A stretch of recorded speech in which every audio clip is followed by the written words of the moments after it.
All right, here's a test. Yep.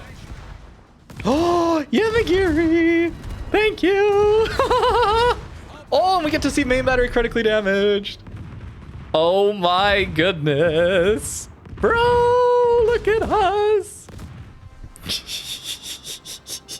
318? Are you serious? This is our first game, bro. Oh, my, E? First game E? No. Oh, back turret depth strikes. Hey guys, welcome back to World of Warships. Today we're taking a look at the brand new German cruiser line, where we get manual secondary control. I am the one firing these secondaries most of the time. It is incredibly fun. I've had some absolutely ridiculous games in this ship so far. The reason I've waited so long to take a look at it though, is the secondaries were bugged when manually using them all through testing. They were bugged, they weren't working properly. So I had to wait until they got to live server, and now we get to play them in their full glory. Aiming for superstructures, aiming for bow, stern sections, trying to get fires. It is extremely powerful. Not only that, we get more range too. 13.6 kilometers of range when using them manually versus 12.5 when we're using them normally. So, you know, I had to do some testing here. We have 3 republics, and I'm trying to do this as close to apples as I can, using full manual secondaries with a fully built secondary build, as well as manual secondaries with a hybrid build. We'll look at that later. And then just letting them go on auto, and then just Schlieffen as a comparison. The real powerful part of these secondaries too is that they're 128 mil secondaries at their lowest. So German 128s pen 32 millimeters already. Schlieffen has 105s, where we need to take IFHE to actually pen 32 millimeters, which I've done here, but that's why Schlieffen is getting so many fewer fires. And we're actually going to see the fully built manual secondaries, where I'm aiming for the bow, aiming for the stern, getting more fires, is going to actually outperform Schlieffen. Also notice the general difference in accuracy. To me, it feels like when you're using them manually, there's a small accuracy buff versus just letting them go automated. I'm not sure if that's actually true or not, but that is what it felt like to me. So a little faster there with manual. The reason the Schlieffen game, by the way, says 848 instead of 548 is it took me a few minutes to get to the same point on the map. The battleship spawns and the cruiser spawns are different in this ocean super test armor test thing that you can do in the training mode. So auto secondaries taking quite a while, but manual secondaries certainly did a great job for us here. These secondaries are incredibly powerful, allowing us to use them even to blind fire DDs perhaps. There's a lot of ways that this could get very difficult to deal with. At closer ranges here, we're going to use our secondaries, but then we can also use our main guns and swap back and forth. It's very powerful being able to lead targets like this, and if this Alvaro goes dark, 6 kilometer hydro here, so he's just about to get out of our range, we can continue to blind fire him here. Absolutely crazy. We can guarantee more salvos on target thanks to being able to shoot over islands as well. Auto secondaries don't always shoot over islands, where with manual secondaries, we decide when we shoot. So even if it doesn't look like we can really get over islands, we can certainly use this much more like a light cruiser. It feels a bit like I'm playing an armored light cruiser. Colbert, for example, has like 13.8 kilometers of range when you're using the full John the Ruthless greedy build, which I like to do from time to time. This ship gets 13.6 out of its secondaries. Notably here, I'm not going to use my secondaries. They will not fire if it's in manual mode, so I didn't actually have to turn my secondary and AA guns off. Notably, the secondaries on the opposite side of your ship when you're firing with manual secondaries don't shoot. So there's no both sides action here with this ship when you're in manual secondary mode. Oh, an insta double fire. And look, we're hitting plenty of our secondaries into this island here, but some of them can still get over. I would guess this is a situation where automated secondaries would not be firing. It's incredibly strong. Not only that, this ship has great main guns that we'll have to look at later. but we actually do get 350 millimeter main guns with battle cruiser dispersion 2.15 sigma. So a little bit better than we usually see out of battle cruisers with like 2.05 is usually what we'll see on cruisers. So a very nice set of guns here. The HE doesn't have the best alpha. Certainly that is a characteristic of German ships, but the AP has solid alpha, decent pen, and are well worth using. Playing the hybrid build where we focus more on our main guns is completely viable way to play. Although given that the gimmick of this ship is, and this line, is the manual control of secondaries, I preferred to run that build. And look at this Willem and Vermont. It's crazy how much secondary damage that I'm going to get into this one. So decent amount of HP here. The armor is quite good, as we'll show you in a little bit, the upper belt especially. 30 millimeter deck armor on this ship, though, means that we're going to struggle to things like Vermont at longer ranges especially. The firing angles are horrible while kiting, though, on these main guns. 43 degrees backwards. That's why you're going to see me often be bow in and typically trying to play around island cover. That's what this ship is going to excel at. 28 degree forward firing angles, though, so very well angled when we're firing forwards. There is no icebreaker here, 27 mil bow, so that is where you want to shoot if you can't get through 30 millimeters. It's still a cruiser, it's a battle cruiser, but it's still a cruiser, so it's not as tanky as something like a Schlieffen. You do have to play quite carefully. Consumables wise, though, it looks a lot like a Schlieffen, doesn't it? Yeah, we get the fast damage control teams, but they're limited. So we get 5 damage controls. Very, very useful to have that. And then having 4 standard heals is more than enough here, I would say. And I already mentioned 6 kilometer hydro. You can swap that out to a defensive fire if you want to. I don't know why you'd want to do that. I mean, defensive fire is not good enough to deal with carriers anyway, so I'd much rather have the protection from torpedoes, maybe spotting some DDs, spotting over islands like this, finding out where the Willem is going in this case with this hydro. Much more useful in my opinion. Down goes Vermont, and oh, there's a Zal on the other side of our ship, and we're gonna shoot instantly. We don't have to worry about turning our turrets here because the secondaries are always going to be on target for you. The rear turret, by the way, is 360 degrees, which is very useful. Like another reason that you probably want to be more on bow in positions. If you get caught, though, you will die very quickly, I think. But if you can find island cover like this to play around, it's going to perform incredibly well. Now, if I look at the hitting DPM of the secondaries, all right, I brought up Schlieffen for a good reason. According to the shiptool.st, it's a third-party website that tries to estimate the hitting DPM of secondaries based on their accuracy. Well, it's actually better than Schlieffen. Schlieffen at 10 kilometers has 56k secondary hitting DPM, where Prinz Adalbert here gets 76k hitting DPM. Napoli, for example, gets 89k. It's important to remember, though, that these secondary cruisers have more built-in accuracy because they can't take things like manual secondaries on their commander. This website isn't taking into your build into account. So Schlieffen would get buffed up a lot more from this when you're running a full build than what this website would say. So just a quick note there for anybody who's using this website to compare. You can't quite compare it, but it is the same accuracy that you get on a Napoli with these secondaries. And while it is mostly hitting, I did find the dispersion on the secondaries to be a bit shotgunny. Understandable, given how powerful this ship is regardless. But there's some concepts I want to talk about here. I love the idea of manual secondaries, okay? Having automated aura damage from secondaries isn't the most fun to deal with, okay? Certainly, we've seen some power creep in that regard with things like Libertad Line being released. It's not as enjoyable. So what if we gave everybody manual secondaries? I think that'd be more interesting because then everybody has to aim the secondaries. It's not like when you're in your gunboat DD, you're dodging incoming fire.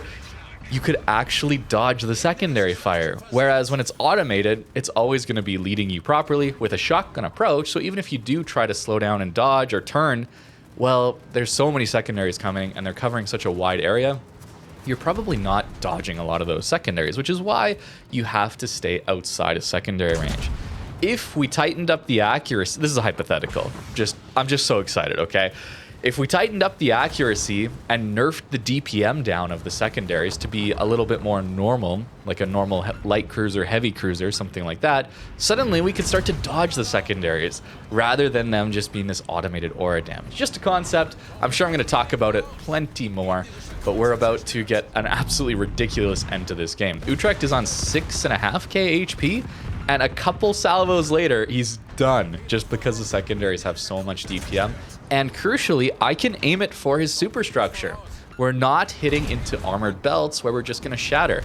And when we draw our dispersion ellipse on the water, if we aim perfectly waterline, half of our dispersion ellipse is going to hit the water in front of an enemy ship, closer to us, right? So the more we can aim for center mass, upper belt, superstructure, the more of our secondaries are going to hit. It is very, very strong. I should mention, though, that this incredible secondary DPM is reliant on you giving a lot of broadside. You got to show 70 degrees of broadside when facing forward to actually fire all of your secondaries.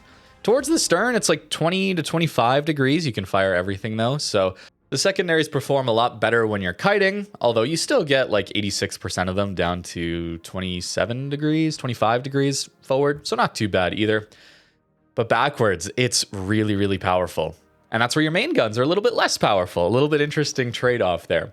Torpedoes have 45-degree forward firing angles, 35-degree rear firing angles. So you got to show a lot of broadside to actually fire these secondaries. We do have some turtleback here, some decent turtlebacks. So at closer ranges, you're probably not getting citadeled by battleships. So you can go for those torps, although it is much more risky to do so. You're going to notice I'm going to try to stay angled as best I can anytime I'm at closer range to these battleships. Yeah, it's pretty insane how much secondary firepower we have against destroyers. Are we hitting that many of them? Is it worth using manual when you could just have the automated secondaries go? I'm not sure. That's why I ran the test at the start to see if we would get faster kills with this ship in its manual secondary mode versus automated. And you do. You can pinpoint areas of the ships that you can actually damage. You can also get more fires, that kind of thing. But on DDs, well, they're not going to be shattering any of our shells. They're also not going to have an armored belt that we can't pen. So maybe it would be better off for me to just use the automated system.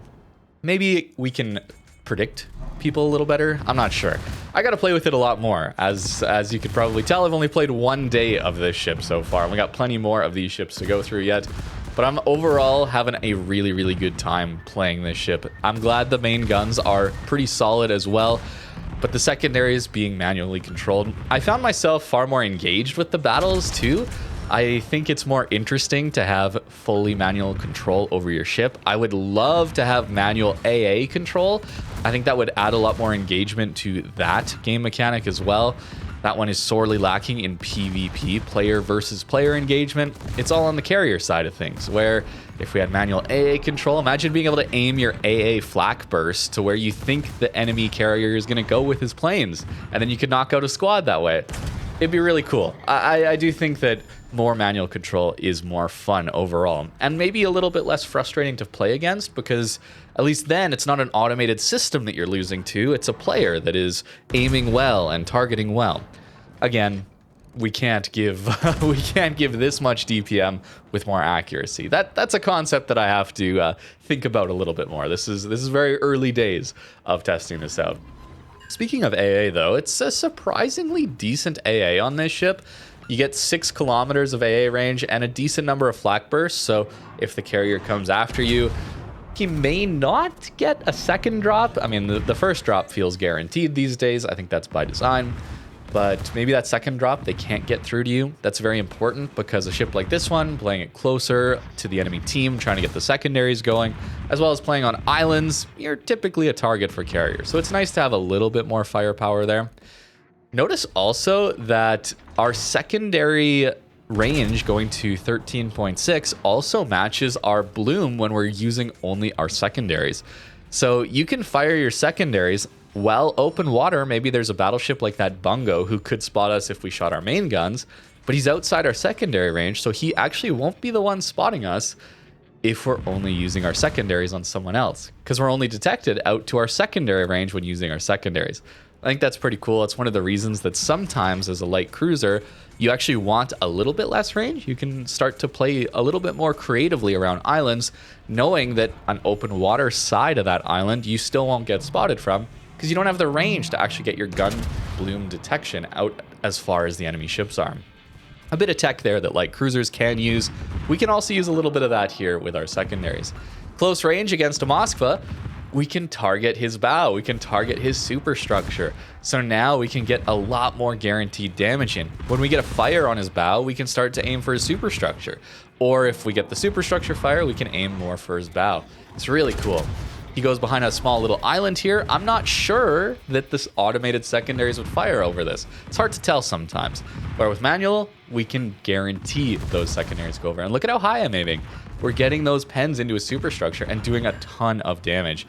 I think the manual control probably is at its best at close range, which is why maybe a hybrid build could be worth looking at. We're going to look at that towards the end of this video, and it performs very well because the automated system does a decent job at longer ranges, especially into larger targets. A lot of that is plunging fire still. It's at these closer ranges where you can guarantee so much more damage in and much more impactful damage in because you're not hitting those armored sections. So running a hybrid build with these guns could be a good option. We got to show a lot of broadside for these torpedoes, but I didn't mention when we talked about those torpedoes, but 9.5 kilometers of range on the torps. They do 14,400 alpha normally.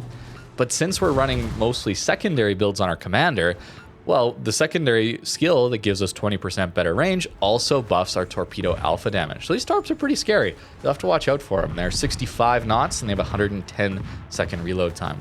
Targeting areas of the ship that we can pen. Notice how instantly it targets his belt armor when I'm not manually aiming them. But when I manually aim, we're getting damage again.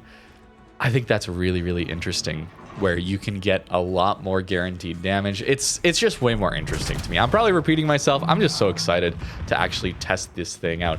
I am maybe coping on this, but maybe this is a concept of what's to come going forward. I think it'd be really, really interesting if we, say, nerfed down automatic secondary range and accuracy down to like maybe 8 kilometers at tier 10, let's say, and reduce their accuracy across the board, but then give us standard secondary range, like 12.5 kilometers of secondary range at tier 10, only when you have manual control. And maybe you reduce the DPM, increase the accuracy, so again, you can dodge more of it. It feels like you're able to pinpoint sections of the ships more when you're playing them. You're rewarded for better aim, punished for worse aim. All of this, I just want more player control. So I absolutely love to see this already. And my brain is already starting to race with all the possibilities, as you can tell. That is not by any means what Wargaming has planned. I have no idea, okay? But one can hope, right? One can hope. And speaking of getting too excited and forgetting things, we're 17 and a half minutes in, and I haven't even mentioned that this is early access for this line so far. You're gonna have to wait 2 updates as usual to get full access to this as a free-to-play player. I never, ever would recommend anyone buy into these early access programs. They're just far too expensive. There's a whole chain of bundles that you have to buy through, and then at the very end is the Prinz Adalbert for another 20,000 doubloons. It usually works out to over 30k, sometimes 40k doubloons just to get early access to these things. I know it's exciting, I know it's interesting, but please, there are so many better ways to use doubloons in this game than get early access. 2 months later, all those doubloons are essentially wasted, in my opinion. So really would not recommend doing that. Although the way that you should engage with this event is get the free tokens that are usually available while playing the game normally, and then you'll get access to maybe the tier 6 or tier 7. Again, I'm not sure how many free tokens that you'll have access to, but then you can at least still test out the manual secondaries down there. Don't you worry, videos on those will be coming. I wonder if they'll be even more fun at those mid tiers and lower tiers, just because we're often seeing more passive games at high tier. I had some pretty good matches, but considering the 30 mil deck armor, look what's about to happen against this Ohio. Yeah, that's a lot of damage. But fortunately, the Yamagiri comes to the rescue. This thing in a division, smoked up. Yeah, it's going to be absolutely ridiculous what you can do with it. Notice our front turret there is actually temporarily knocked out but this time with a gray icon. This is a new thing that has been added this update where your modules are no longer permanently destroyed. Last update, that would have been a permanently knocked out turret, but now I just have to wait a little while longer and the turret comes back fully operational. In this grayed out state, we cannot use our damage control to get it back. Whenever it's red, that's when you can use your damage control to get it back instantly. So cool. That applies to secondaries, main guns, torpedo tubes, AA mounts. Absolutely amazing. Torpedo boats definitely got a buff this update thanks to that change. Not only that, but the module HP has been standardized across the board, so no longer are you spawning in with half or a quarter the HP that someone else on the enemy team might, just because of random chance. Very nice to see that as well. Your torpedo tubes, if they get knocked out partway through their reload, they used to reset their reload if that happened. No longer. The torp tubes will retain their progress. When they come back from being knocked out, you can just start where you left off on your reload. Absolutely incredible change. And while I think these secondaries here are incredibly powerful, maybe stronger than Schlieffen, I haven't tested Schlieffen with this new change. Schlieffen, notorious for losing so many of its secondaries, so many of its torpedo tubes throughout a battle. And I think this will be a massive change for the Schlieffen. So I don't want to say that Prinz Adalbert here is just a better version of Schlieffen yet before I test that out. But it's pretty incredible what it can do. Getting ourselves a victory here. This was actually my first game playing it on the live patch. And oh my, what a ridiculous game it was. Getting us the E instantly. Now, the secondary damage is kind of incredible overall here, so maybe I'm too focused on the secondaries, but we light so many fires. We're often getting Witherers worth of fires out of this thing, and still getting absolutely ridiculous secondary battery alpha damage too. And I don't think it's necessarily reliant on the 32 millimeters of pen, because we get to aim the secondaries. Ohio would have absolutely ridiculous secondary damage, because it can pen superstructures if we could manually aim those secondaries. They're also quite accurate too. Battleships have that accuracy upgrade in the commander skills that you can go for. Ah man, I just really want to have manual control over all of this stuff. Nerf down the automated range, maybe nerf down the DPM if you have to. I would love to just have more manual control over my ships. But running the hybrid build here, we're focused more on our main guns, taking main gun reload and main gun accuracy on this game. And I gotta say, it worked out pretty well. Noticing the main guns did much more consistent salvos here. The 2.15 Sigma helping us out here. Battlecruiser dispersion, as you guys know, I'm not a huge fan of, but a little better Sigma, and of course, running main gun accuracy can result in some pretty amazing salvos there. Triple City the Petro. Yeah, Petro does have a slightly above water Citadel, but it's kind of notoriously trolly to get those Citadels in. It's pretty nice to have that better accuracy. You also get only 11 kilometers of automated secondary range when running this build, with 11.9 kilometers of detection. Wow, I still haven't mentioned the detection. There's just so much to talk about. I'm excited, man. I'm sorry. But when we run our manual secondaries, we actually get ourselves out to 11.9 kilometers of manual secondary range, matching our detection. So this build is pretty good. This hybrid build is pretty good. Notably worse accuracy, though, when we're taking the main gun upgrade in the third slot, because we only get a 5% buff to our secondary dispersion, where the secondary module gives us 20%. So we're missing 15 there. There's a difference of 15. I certainly noticed it. Armor holding up pretty good against a Montana, at least if he doesn't aim for our bow or stern sections. That's where this ship is going to shine. As soon as there's 30 millimeters of overmatch, oh boy, it is going to be very, very painful. But on battleships, you may notice we're still getting a ton of secondary hits, even with a little bit worse accuracy, especially as we get to closer range where manually aiming for those weak spots is going to be more important. So this could be a better build for this ship overall. I just know for myself, I often play ships for their gimmick.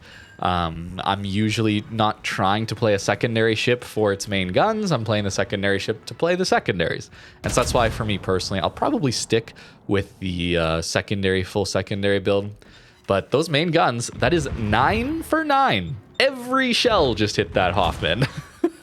There's no denying they're running a full main gun build with a little bit of the secondaries on the side is absolutely incredible as well.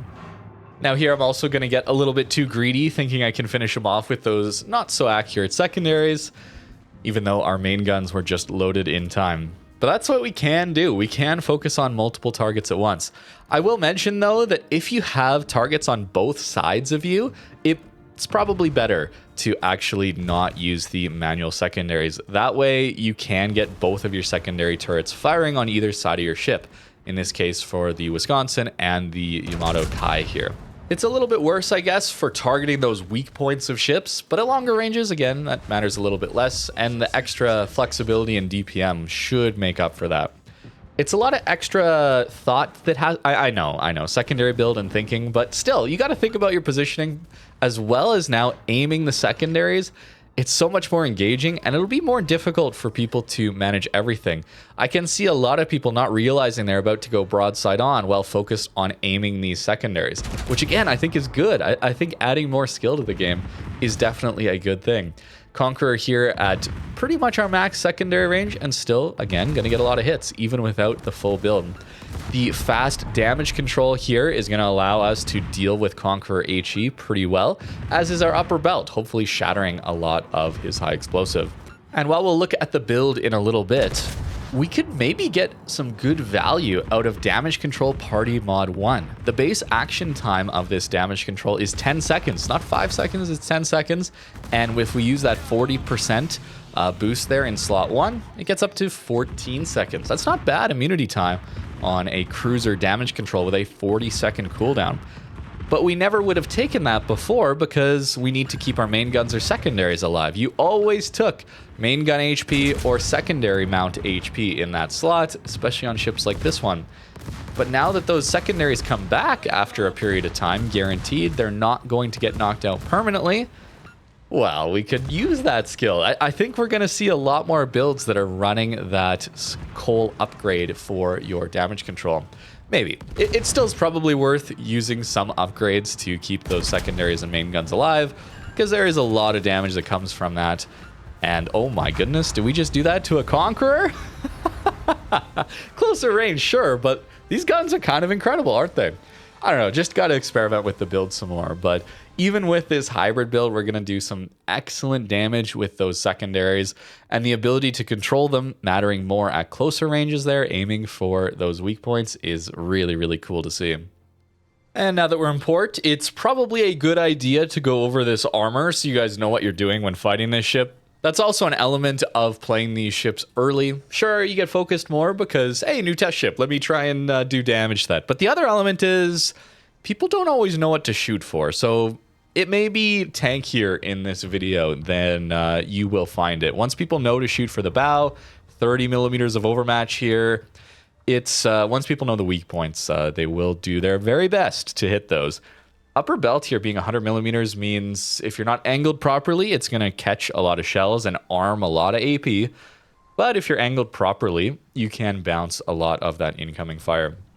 The Citadel here is waterline, and maybe a little below, and you actually have reasonable turtleback. 100 millimeters not getting overmatched, as well as a decent enough angle that it should be bouncing some of those closer range shells. And then it's a 60 mil Citadel armor, as well as the 100 here, and then on the outside, 200.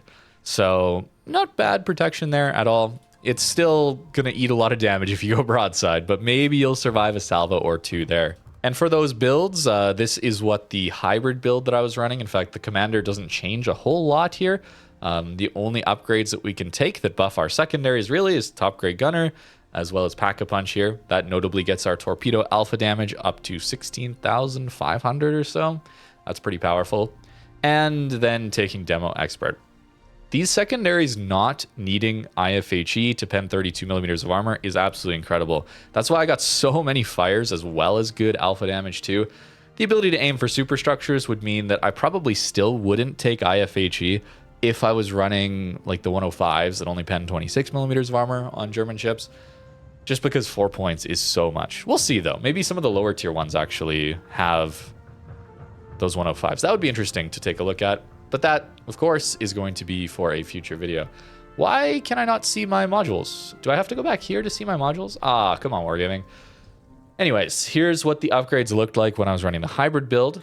But the full secondary build certainly is it's pretty fun, man. 13.6 out to for your secondaries manually is crazy. I think that's an element that made them incredibly powerful too. 12.5 is just not enough range on certain light cruiser islands to have good access to enemy ships to farm. Where 13.6, we're getting to that light cruiser range, the short light cruiser range, that some of the islands that have been placed around the map start to be viable for you to sit behind and just farm over them, which, you know, maybe is too strong. We'll see how the balancing goes for these ships going forward. Again, I haven't played enough of them yet, haven't played against them yet to know what that balancing feels like exactly. But it was pretty fun to play this thing. I really, really enjoyed having more manual control over my ship's outcome in a battle. It was really, really fun. So let me know what you think in the comments down below. Don't you worry. Plenty more videos on this entire line coming up. I'm having an absolute blast with them. Thank you very much for watching, and have a great rest of your day.